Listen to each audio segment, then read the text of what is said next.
Hari ini kita akan membahas topik yang sangat menarik dalam dunia ekonomi internasional, yaitu reciprocal tariff. Mungkin istilah ini terdengar asing di telinga kita, tapi sebenarnya dampaknya sangat dekat dengan kehidupan sehari-hari kita. Bayangkan saja, ketika kamu ingin membeli produk impor, harganya bisa tiba-tiba naik karena adanya tarif atau bea masuk. Nah, reciprocal tariff adalah kebijakan di mana suatu negara menerapkan tarif yang sama atau setara sebagai balasan terhadap tarif yang dikenakan negara lain pada produk ekspornya.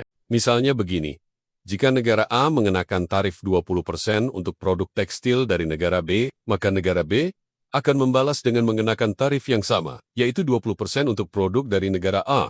Ini seperti prinsip mata dibalas mata dalam perdagangan internasional. Tapi mengapa negara-negara menerapkan kebijakan ini? Ada beberapa alasan utama. Pertama, untuk melindungi industri dalam negeri dari persaingan produk impor yang terlalu agresif. Kedua, sebagai alat negosiasi dalam hubungan perdagangan internasional. Ketiga, untuk menyeimbangkan neraca perdagangan antara dua negara. Contoh nyata yang paling terkenal adalah perang dagang antara Amerika Serikat dan Tiongkok. Ketika AS menaikkan tarif untuk produk-produk Tiongkok, Tiongkok membalas dengan menaikkan tarif untuk produk-produk Amerika Serikat.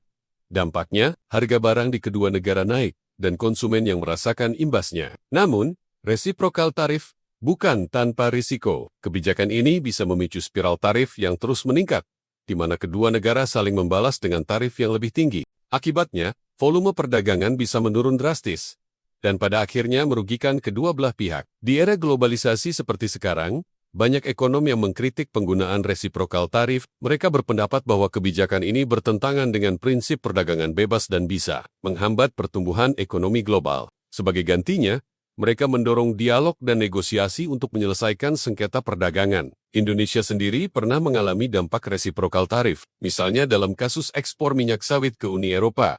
Ketika Uni Eropa menerapkan pembatasan impor sawit Indonesia, pemerintah Indonesia membalas dengan meninjau ulang impor produk-produk dari Uni Eropa. Lalu bagaimana cara terbaik menghadapi reciprocal tarif? Jawabannya adalah diversifikasi pasar dan peningkatan daya saing produk. Negara perlu mencari pasar alternatif dan terus meningkatkan kualitas produknya agar tidak terlalu bergantung pada satu mitra dagang. Yang perlu kita pahami, reciprocal tarif bukanlah solusi jangka panjang untuk masalah perdagangan internasional. Dialog, kerjasama, dan peningkatan daya saing adalah kunci untuk menciptakan hubungan perdagangan yang sehat dan menguntungkan semua pihak. Nah, itu dia penjelasan tentang reciprocal tarif. Semoga video ini membantu kalian memahami konsep ekonomi yang cukup kompleks ini. Jangan lupa like, komen, dan subscribe untuk konten-konten menarik lainnya. Sampai jumpa di video berikutnya.